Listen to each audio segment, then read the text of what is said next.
Abra sua Bíblia em Jó capítulo 1. Jó capítulo 1. Nós estamos no período que antecede o jantar de casais. Eu gostaria de falar com você ainda sobre o valor deste assunto, família. E é claro, o texto de Jó narra sobre talvez o governador de um lar mais famoso da Bíblia, que é Jó. E eu quero, nesta hora, convidar você à reflexão. Jó, capítulo 1, eu quero ler a passagem que está escrito aí do verso 6 até o versículo 8. Quem encontrou, diga amém. Diz assim a palavra de Deus. Certo dia os filhos de Deus vieram apresentar-se perante o Senhor, e veio também Satanás entre eles. Disse o Senhor a Satanás: de onde vens?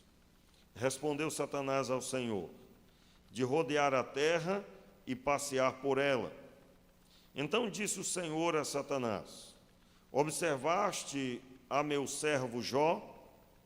Não há ninguém na terra, repita, não há ninguém na terra semelhante a ele, homem íntegro e reto, que teme a Deus e se desvia do mal. Vamos orar? Meu Pai, tenha misericórdia. Nos dê a graça de contemplarmos, Senhor, a Tua palavra.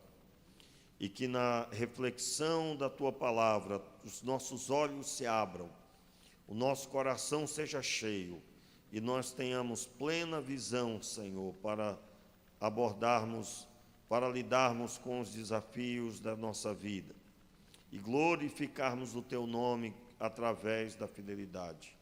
Oramos assim, meu Deus, no nome de Jesus. Amém e amém. Muito bem, meus irmãos, quais são as três atitudes de Jó que nós precisamos copiar para a nossa vida? O texto bíblico narra o Senhor exaltando o coração de Jó, dizendo a respeito de Jó que Jó era um homem íntegro, que ele era reto, que ele temia a Deus e ele se desviava do mal.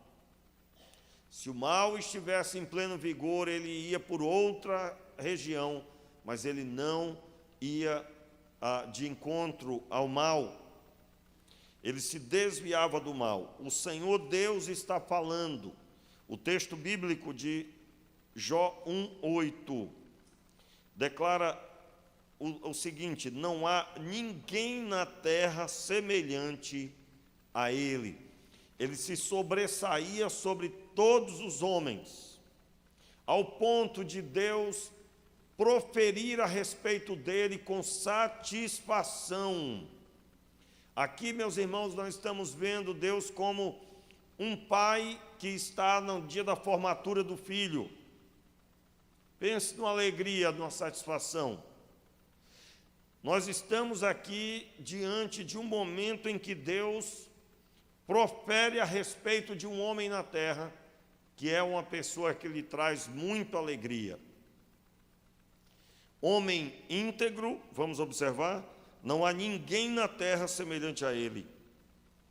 Homem íntegro e reto, que teme a Deus e se desvia do mal. Nós poderíamos, é claro, observar no próprio texto que para agradarmos ao Senhor é preciso integridade, que é uma pessoa íntegra, uma pessoa correta, uma pessoa que caminha à luz do dia plenamente e não tem falta de nada, e ela tem cabeça erguida para ir e vir.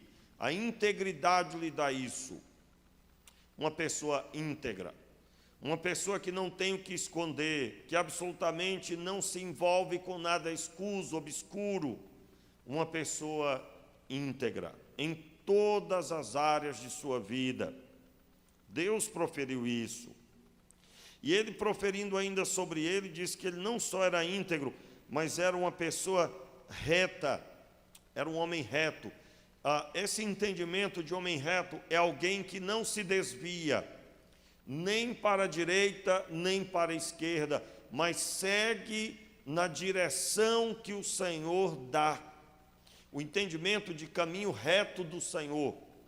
Você vai ver, por exemplo, o próprio texto na lei, a própria palavra do Senhor proferindo que quando a pessoa se desviava, é porque justamente a palavra desviar, né?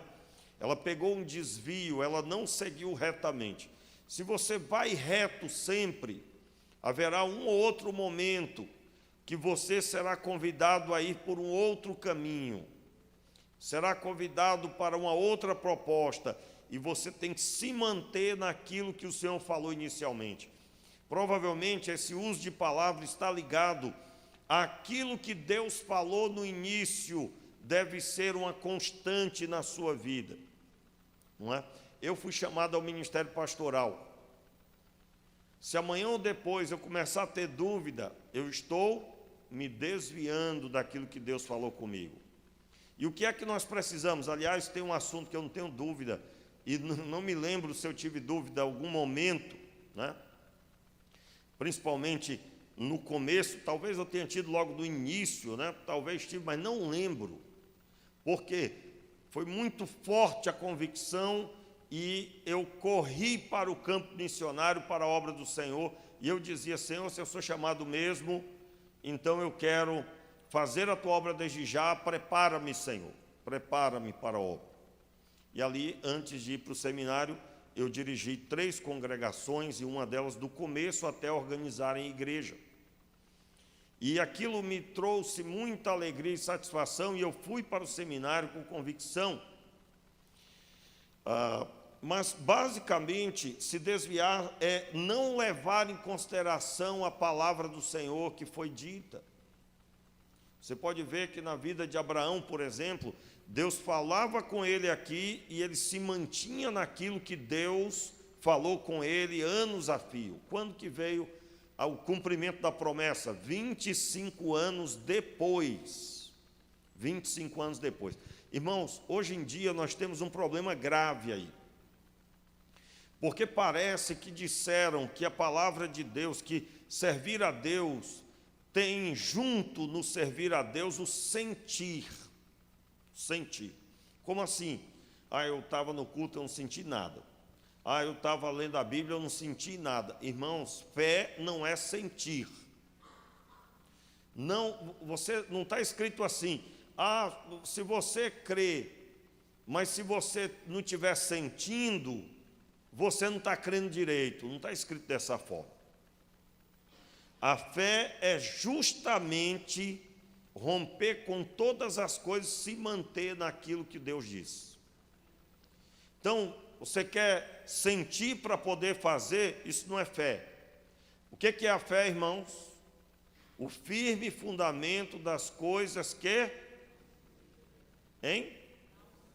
não se veem. E a prova, vamos ler lá o texto? Vamos ler lá o texto, que até eu agora deu branco aqui, confundiu. Hebreus capítulo 11. Hebreus, abra aí. A fé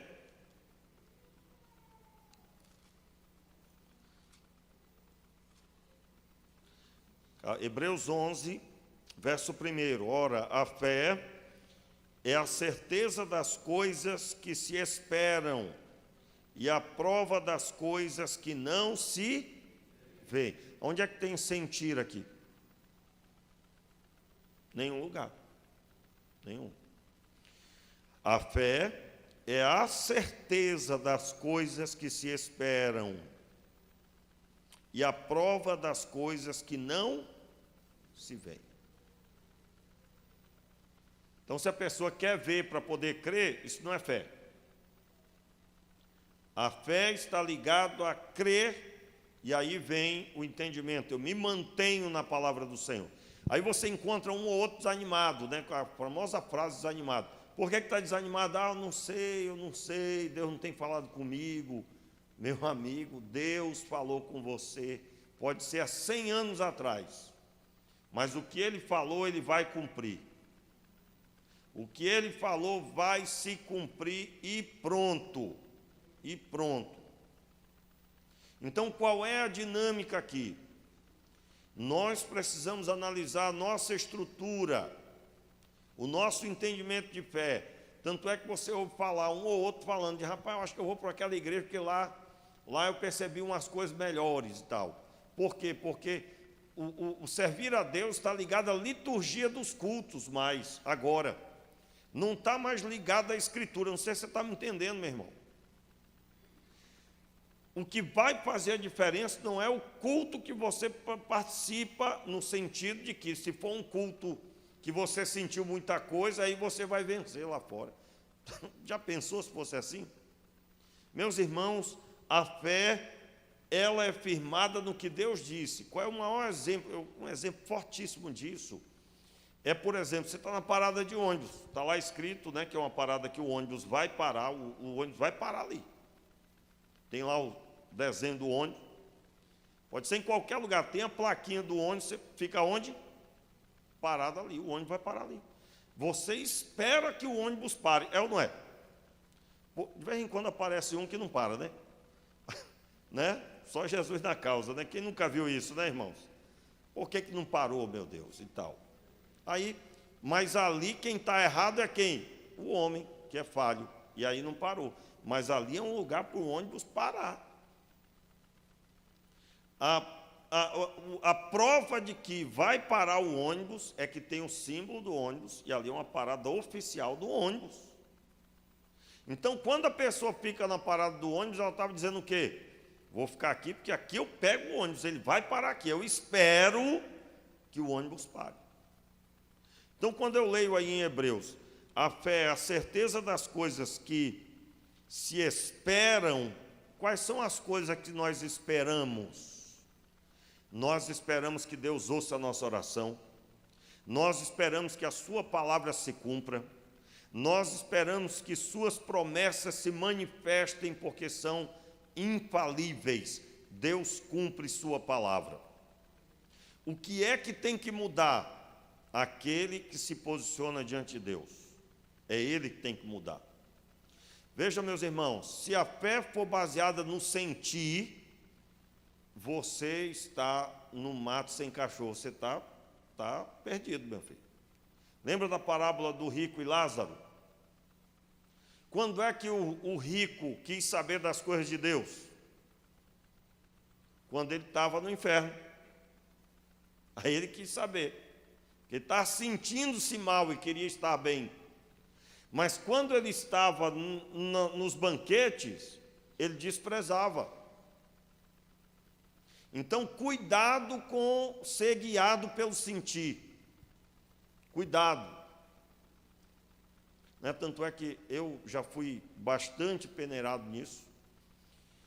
Eu já estive durante anos a fio orando por uma coisa e não ouvia Deus falar nada. Mas no dia que Ele falou dando entendimento e que me ouviu desde o começo. Isso marcou a minha vida. Tanto é que eu posso estar sentindo dor de cabeça, me sentindo mal, mas o meu coração está ligado que Deus está me ouvindo.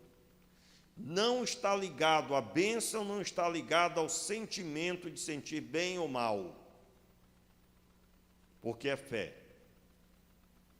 Então vamos avante, vamos amadurecer. Aliás, irmãos, a EBD está muito maravilhosa. Não é porque eu estou ministrando na classe dos adultos ultimamente. São 2 professores na classe dos adultos, 3, né? Não é porque eu estou ministrando atualmente, mas eu fico muito feliz de ministrar a palavra. Quanto mais eu ministro, mais sou abençoado. Nós temos a classe dos adolescentes funcionando, dos juniores funcionando, também dos pequeninos. O momento da comunhão aqui de manhã tem sido abençoador, nós chamamos o momento do café. E temos ali 15 minutos que nós paramos para dialogar e tomar um café juntos, e aí depois vem o estudo. E nós estamos estudando na nossa classe agora, leite ou alimento sólido. E o escritor de Hebreus, no capítulo 5, ele faz o destaque a partir do versículo 11, que o crescimento espiritual está ligado ao tempo na presença do Senhor, e ele faz o apelo aos irmãos. A carta de Hebreus foi escrita em grande parte para lidar com judeus convertidos. E ele faz o apelo, diz: olha, vocês já eram para ser mestres por causa do tempo que vocês se converteram, mas ainda não são.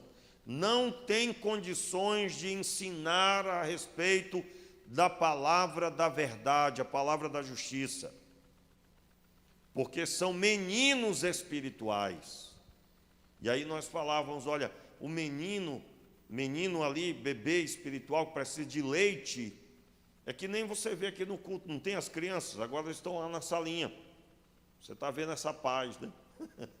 Não é? Mas tem como a gente controlar, irmãos? Se o menino estiver chorando e dizer assim: não chora, não chora, vai ficar dizendo. Apesar de que a gente tem que repetir para poder ir ali amenizando. Mas é uma criança. E se o texto compara que a pessoa que não cresceu é considerado bebê espiritualmente, precisa de leite porque não aguenta o alimento sólido, isso significa que é exatamente o que a gente vê. A pessoa que não é madura, ela vai dar chilique. Que no caso do adulto na fé, que não é adulto espiritualmente, vai dar chilique como assim?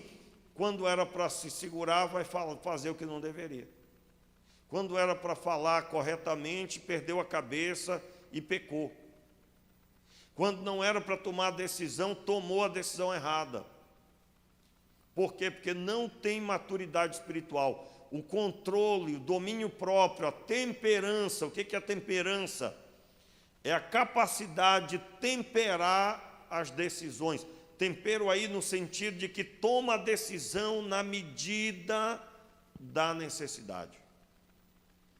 Uma pessoa temperante, ela tem a capacidade de perceber como ela vai se portar, de forma que na resolução de conflitos e problemas, nós precisamos muito, meus irmãos. Tanto é que a Bíblia diz que a palavra branda desvia o furor. O que é a palavra branda? Dependendo do nível dos problemas, você tem que agir brandamente. Como que vai fazer isso se não tiver estrutura espiritual?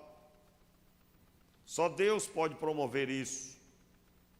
Então, voltando para Jó capítulo 1, eu quero abordar um deles hoje. A primeira observação que nós vamos fazer, nós já fizemos aqui, por exemplo, das principais que estão na fala do Senhor para respeito de Jó. Homem íntegro e reto, que teme a Deus e se desvia do mal. Não precisamos explicar mais nada além do que já falamos, já está bem satisfatório. Vou deixar para quarta-feira abordarmos um pouco mais sobre esse versículo, mas para esse momento está adequado. E eu quero falar hoje com você sobre a primeira observação que nós temos desse homem que Deus disse que ele era homem íntegro acima de todos na terra. O cuidado com a família. O cuidado com a família. Vou logo entregar para você quais são os três. O primeiro é o cuidado com a família, que está aí em Jó capítulo 1, versículo 4 e 5. Nós vamos ler. Depois é a nítida, a clara evidência de que não existe nada mais importante para Jó do que o próprio Deus. Está aí no capítulo 1, para isso tem que ler em especial o versículo 1 para entender até o verso 20, mas o verso 20 diz que ele não pecou ainda que perdeu tudo. E a terceira evidência que mostra a fidelidade de Jó é que ele tinha a Deus acima até da própria vida, acima da própria vida. E aí, é claro, nós temos pelo menos 3 encontros para abordar essas três observações principais na vida de Jó. Mas a primeira delas que eu quero observar é o cuidado com a família. Você quer ser aprovado por Deus, meu irmão? Você precisa observar e aprender com o que a Bíblia traz sobre Jó. E eu quero ler com você aí o capítulo 1, agora o verso 4 e 5. Quantos estão comigo? Digam amém. Diz assim a palavra: iam seus filhos à casa uns dos outros. Primeiro vamos ler lá no começo que diz quantos filhos ele tinha. Havia um homem na terra de Uzi, cujo nome era Jó. Este homem era íntegro e reto, temia a Deus, se desviava do mal. Nasceram-lhe 7 filhos e 3 filhas. Aí diz os seus bens: possuía ele 7.000 ovelhas, 3.000 camelos, 500 juntas de bois e 500 jumentas, e tinha também grande número de servos. Este homem era o maior do que todos os do Oriente. Ele era o mais rico e mais famoso também entre todos do Oriente. Verso 4: iam seus filhos à casa uns dos outros e faziam banquetes, cada um por sua vez, e mandavam convidar as suas 3 irmãs para comerem e beberem com eles. Terminados os dias dos seus banquetes, Jó os chamava e os sacrificava. Levantando-se de madrugada, oferecia holocaustos segundo o número de todos eles, pensando, vamos ler em voz alta: talvez os meus filhos tenham pecado e blasfemado contra Deus no seu coração. Assim fazia Jó continuamente. Repita aí: continuamente. Assim fazia Jó continuamente. Vamos observar aqui o entendimento. Primeiro, havia bom relacionamento entre os irmãos. Eram 10 ao todo, 7 homens, 3 mulheres. E havia bom relacionamento. Por que podemos determinar isso? Porque eles faziam banquetes um após o outro e eles convidavam todos para estar na casa, ou seja, eram 7 banquetes que faziam. Hoje é na casa do mais velho, amanhã no segundo mais velho, e assim vai até o mais novo. E eles convidavam as irmãs para participar. Havia harmonia no relacionamento dos 10. Muito bem. Você pode ver já aqui a estrutura desses 10 filhos. Jó se sobressaía em fidelidade, mas os seus filhos não ficavam atrás. Por que podemos crer assim? A evidência de bom relacionamento entre eles. Meu irmão, você sabe que não é fácil. Família, tem aqui o fulano, o Beltrano, tudo gente boa, mas tem o Beltrano que gosta de arrumar intriga. É ou não é? Tem ou não tem? Isso é só lá no Acre, né, irmãos, que tem, né, esse problema. Aqui não tem, aqui é o céu, né? Lá na sua casa o pessoal anda para um lado para o outro com as asinhas e tudo. Na família, quando se reúne, irmãos, é as asas se batendo umas nas outras, só gente abençoada. Claro que tem problema também na sua família, né, meus irmãos? Todo mundo tem alguma coisa de pastor, só Jesus na causa. É ou não é verdade? Agora, eu quero deixar claro que às vezes nós estamos tão cheios com essas coisas, que nós olhamos para um texto como esse e algum outro fica assim dizendo: rapaz, mas meu Deus do céu, é ruim. Será? Eu quero deixar claro para você, meu irmão, repreenda aí no seu coração. Se no seu coração passou isso, você trate de repreender. Quero deixar claro, o Senhor Deus, Ele tem poder para fazer isso. E Ele manifestou, a Bíblia traz a informação, havia harmonia, e assim nós devemos crer. Deus fará isso no nosso meio. Diga amém aí, meu irmão. O que vai acontecer com aquele que arruma problema com todo mundo? Vai se converter e Deus vai pôr ordem na casa e vai começar um novo tempo. Então assim devemos crer, e isso é para encher o nosso coração. Qual é a segunda evidência de que eles eram de bom relacionamento? Olha as suas palavras de Jó no final do verso 5. O versículo diz: talvez os meus filhos tenham pecado e blasfemado contra Deus no seu coração. Essa fala está ligada a uma conduta abençoada. talvez eles tenham cometido pecado. Por quê? Porque não era usual deles. Eles tinham uma conduta abençoada, mas Jó sabia, irmãos, por que Jó é considerado aqui, é dito sobre ele o que foi dito pelo próprio Deus? Porque esse homem ensinou os seus filhos a temer o Senhor. Tanto é que eles usavam esse temor de Deus em suas vidas, e isso causava, no bom sentido, um bom relacionamento entre eles. Eles compreendiam muito bem o seu potencial de relacionamento, e eles agiam muito bem uns com os outros. Eram cavalheiros com as suas irmãs, convidando-as para estarem juntamente com eles.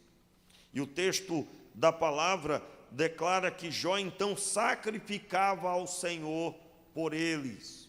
Aqui literalmente é o que você vê no Novo Testamento, ou no Antigo Testamento, aliás. Quando você olha a lei, o sacrifício era feito mediante pecado, mas tinha também os sacrifícios pelos pecados ocultos. O que eram os pecados ocultos? Era o entendimento seguinte: olha, pode ser que a pessoa tenha cometido algum pecado, então nós vamos sacrificar o Senhor aqui por esse pecado que não está claro, que não ficou explícito, que não veio ao coração, mas ela pecou. Então tinha oferta, sacrifício, aliás, pelos pecados ocultos. Não é pecado que a pessoa ocultou, não, tá, irmãos? A pessoa ocultou lá um pecado, aí vamos sacrificar. Não, aí já nem adianta sacrificar, porque se você escondeu, isso não pode ser perdoado. Como assim? Eu estou aqui com um pecado oculto, né? Vamos sacrificar aqui, eu não vou falar para ninguém. Não. Era pecado oculto, o sacrifício por pecados ocultos era quando a pessoa via pecado e ela não tinha ciência, ela não percebeu, e pode ser que em algum momento ela teve um pensamento não aprovado, não adequado perante o Senhor, então ela sacrificava ao Senhor por isso. Então é nessa intenção que Jó está agindo. Fazendo isso, o que é que Jó estava fazendo, irmãos? Ele estava ensinando seus filhos que, mesmo andando em santidade, mesmo se portando com temor do Senhor, reto no caminho como o pai era, eles precisavam observar a possibilidade de terem cometido pecado em seu coração. Hoje é uma maravilha, né? Hoje nós temos, se você peca na sua mente, você rapidamente, Senhor, tem misericórdia, perdoa meu pecado, Senhor.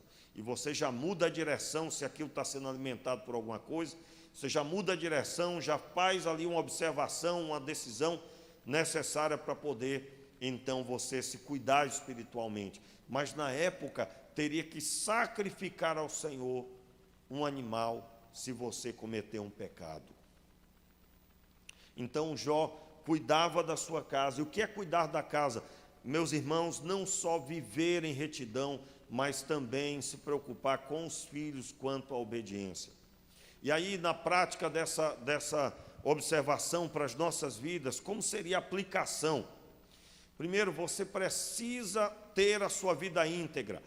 Jó tinha a vida íntegra, temia a Deus, se desviava do mal. Você precisa ser essa pessoa. Se você não é, se arrependa dos seus pecados, entregue sua vida a Deus, declare que você passará a ser um discípulo do Senhor, e você deve levar a sério isso na sua vida. Então, você vai, fiel, ensinar os seus filhos. Meus irmãos, não é uma repetição de palavras. Eu sei que a palavra de Deus tem poder por si só, mas ela foi promovida, produzida para ser proferida por pessoas fiéis. Uma coisa que acontece muito, graças a Deus eu tenho visto isso diminuir cada vez mais, é que a esposa é uma pessoa sensível a Deus, é uma pessoa fiel a Deus, ela tem buscado o Senhor, mas às vezes os homens são distantes dessa atitude. Por exemplo, essa semana mesmo, aconselhando um casal, nós estávamos dizendo uma coisa muito comum que acontece em casa. O que acontece em casa que é muito comum? A mãe não é tão respeitada pelos filhos como o pai é. Quem aqui já notou isso? Quem já notou isso? A mãe fala, o menino ou a menina, tá bom, mãe, Aí tal, mãe. Aí chega o pai, a pessoa já diminui, já fica, né? Opa. Aí a mãe normalmente diz, vou falar para o teu pai, né? E tal, olha, quando seu pai chegar, você vai ver, eu quero ver se você vai estar desse jeito. Aí por que as coisas são assim? Biblicamente, meus irmãos, o governo foi dado aos homens. Quem tem que governar é o homem. Como assim? Quando os filhos não respeitam a mãe, quem tem que chamar a atenção deles para eles respeitarem é o pai. O pai vai dizer, olha, vocês respeitem a mãe de vocês. E ele, como governador, ele tem que pôr ordem. E ele não pode se esquivar de que ele é responsável diante de Deus pela sua casa. E aí, eu me lembro, eu cresci vendo isso, né? A mulher tem orado, tem chorado diante de Deus. O marido, ele só se preocupa em pôr a comida em casa, participar das coisas mínimas, e ele vai levando. Não, meu irmão, isso não é a postura completa. A postura completa é o homem se posicionar diante de Deus pelos seus filhos. Aqui não estava a esposa de Jó fazendo sacrifício, era o próprio governador fazendo sacrifício. Sua mulher ora, meu irmão, glória a Deus, mas você tem que ser o primeiro a estar diante de Deus. Então, se tem algum marido que está usando a esposa de muleta, você pode parar de fazer isso, e você vai orar pelos seus filhos e por ela, e ela vai dizer muito bem, obrigado. É ou não é? É ou não é, mulheres? Mas, rapaz, aí o cara vê aí a mulher dele, às vezes a mulher está mirradinha, coitadinha, a mulher vive cabisbaixa, de cara feia, e ele quer que ela esteja sorridente. Ora, veja, rapaz, você está botando nas costas dela um fardo que é para você carregar, e você espera que a mulher esteja feliz, rapaz? E olha que tem uma coisa que o homem quer, que a mulher esteja feliz, né? Porque se a mulher está feliz, ele também termina feliz, né, irmãos? É ou não é, homens? Pense numa mulher braba em casa, você está lascado, meu irmão. Você está ferrado. Ninguém queira ficar perto de uma mulher que esteja com fome ou sentindo dor. É ou não é verdade? Então, agora, uma coisa mais pesada é quando ela olha para o marido, o homem até baba, né? Fica tá ali, porque ele não toma postura, não toma providência. Olha, esse menino está andando com quem não deveria. Aí o cabo ainda diz, que é isso, mulher? Está vendo demais? Deixa o bichinho. Digo, bichinho nada. Irmãos, eu vou dizer um negócio para vocês. Quer ver uma mulher perturbada? É o homem não tomar postura. E as coisas vão desandando. Vão desandando. Quem era para tomar postura era ele. Então, eu quero dizer para você aqui que está aqui hoje, irmã, se você é a única que serve a Deus na sua casa, seu marido não é crente, ore ao Senhor para ele se converter. Eu quero deixar claro, irmãos, por isso que nós não incentivamos namoro com quem não serve ao Senhor. Não incentivamos. A Bíblia não concorda com namoro com alguém que não tem aliança. Porque como que você vai exigir uma palavra como essa? Como é que o homem que não tem aliança com Deus e não se sente compromissado, como assim compromissado? Se eu sou discípulo de Jesus, tudo que Jesus fez eu tenho como meta na minha vida, eu tenho como objetivo na minha vida, irmãos, eu tenho aliança com Deus. O cabra está ouvindo uma palavra dessa, se ele estiver errado, ele não vê a hora de orar, pastor, vamos orar logo que já está doendo muito.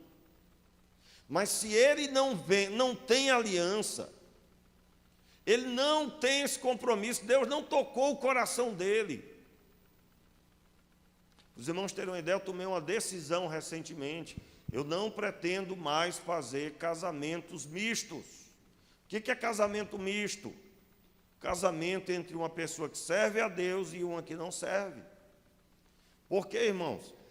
O texto me mostra que a partir do homem vem a postura de estar diante de Deus. Imagine agora um homem que não tem aliança. E aí eu estou dizendo para vocês, irmãos, eu estou falando sério, eu sei que às vezes o pastor fala umas coisas que o pessoal gosta de rir e tal, e tudo. Ontem então saí de lá da pregação, meu Senhor, o que eu falei hoje? Mas um negócio, ô meu pai, saiu na hora, né? Mas assim, e o pessoal morre de rir e tal, mas olha só, é muito sério o que eu estou dizendo. Não tem uma mulher que fique feliz com um homem ausente das decisões. Não tem, irmãos. Então aí às vezes o cara, não sei o que está faltando em casa. Eu estou dizendo para você então. O que está faltando é um par de joelhos diante de Deus, pedindo para que Deus resolva. E isso tem que partir dos homens. E aí você que está de olho no rapaz, se você vê que o rapaz fica babando e tal, você sai fora logo, porque não vai dar certo. Cara, vamos ver. Vamos ver o quê? Conversa. Ah, depois muda, pastor. Meu irmão, não é assim não, rapaz. Ninguém pode determinar a vida de ninguém. Ninguém pode determinar como é que vai ser. Você não é Deus e nem Deus obriga. Então, o casamento é assim, está tudo bem, está indo bem, aí você está namorando, está uma benção, aí você noiva. Está uma maravilha, pastor, aí você que está noivo, você casa. E está no pacote o seguinte, a moça tem que servir a Deus, irmãos. Pastor, mas ela é tão bonita, pastor. Eu gosto assim, quando o caba chega perto de mim, né? Eu digo, pastor, mas é tal. Aí começa a elogiar que é o e tal, estudioso, bons pais, obediente aos pais. Aí fala tudo. Aí eu pergunto, mas serve a Deus? Aí a pessoa, mas uma vez eu ouvi, né, essa história lá no Acre, né? Isso acontece lá no Acre, né, irmãos? Aí lá no Acre, a moça chegou, era líder da juventude. É uma bênção a gente ler a Bíblia, até hora a gente ora no final. Aí no meu coração veio uma palavra de Deus. Aí eu digo, mas como assim eu vou falar isso para essa moça? Mas aí eu fiz a pergunta, mas ele serve a Deus? Irmãos, deu um silêncio assim. Nessa hora o grilo, a gente ouviu o barulho do grilo, do sapo, não tem?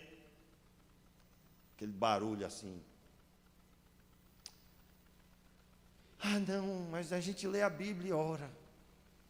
Irmãos, no final de tudo, aquela moça chorou amargamente. Já contei aqui a história, né? Foi pesado o negócio, foi bem pesado. Ela foi violentada por ele. E na hora da violência, o espírito maligno que estava nele manifestou-se. Ele ficou possesso do espírito maligno. E aí ela veio descobrir que ele era feiticeiro e se apresentou como uma pessoa maravilhosa. E eu soube disso porque no dia da virada de ano, ela estava chorando na igreja, eu era líder da juventude, eu tinha acesso ao gabinete do pastor e chamei ela para conversar, perguntei o que era. E aí chamei uma irmã da igreja de oração e nós fomos para lá. E ela contou o que havia acontecido. Ele havia a violentado. E o choro é porque ela estava grávida, irmãos. Estava grávida. Nunca esqueci aquela experiência. Já contei aqui algumas vezes. No final, Deus ministrou uma palavra profética, uma coisa tremenda. E eu disse para ela, olha, o Senhor me falou que vai levá-lo daqui e você nunca mais vai vê-lo. E falou uma série de coisas muito fortes que se cumpriram. Quando terminou a oração, ela estava passando mal, sangrando. Por incrível que pareça, a irmãzinha que estava conosco, a senhora, era enfermeira da maternidade, e a maternidade ficava a 500 metros. 500 metros, 800 metros. Meus irmãos, aquela moça teve um aborto espontâneo naquele dia.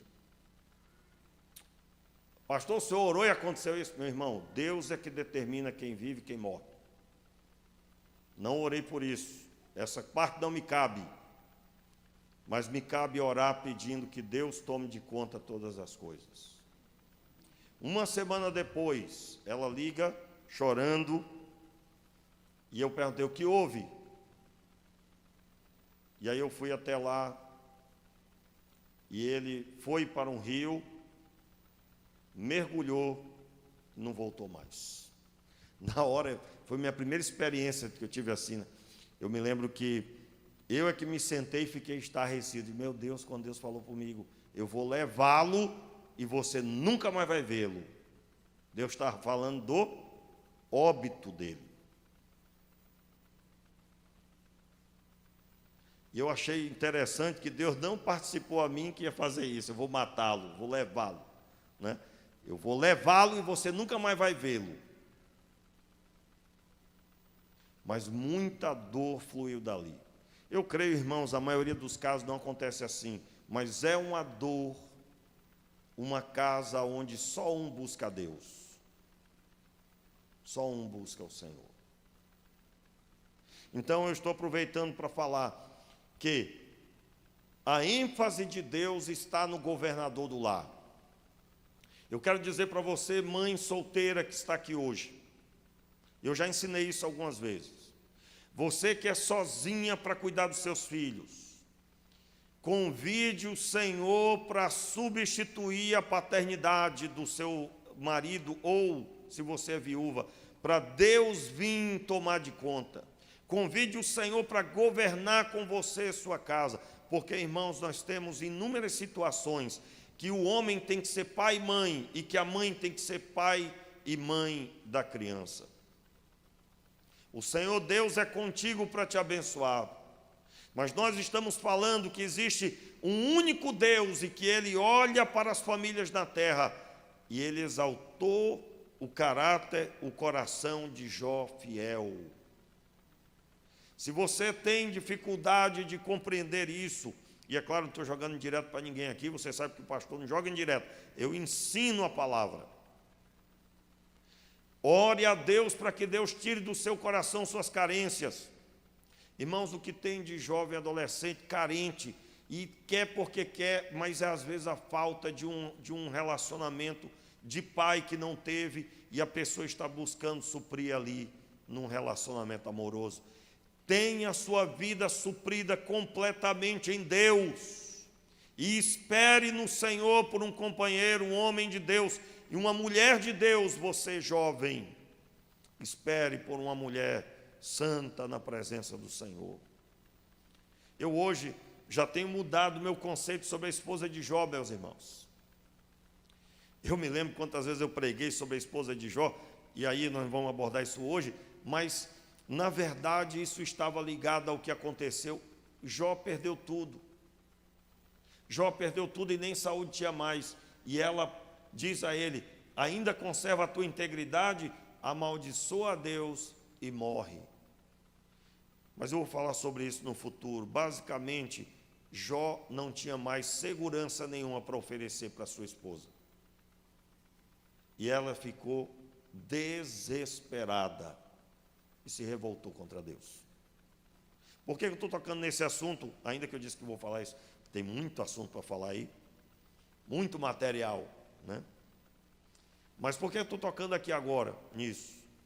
Só para dizer para você mais do que tudo, a bênção de um lar começa com o governador em atitude. Porque se não houver atitude da parte dele, até a esposa pode desandar. No caso aqui, não podemos aplicar isso, porque Deus é que estava no controle de tudo, não era falta de Jó.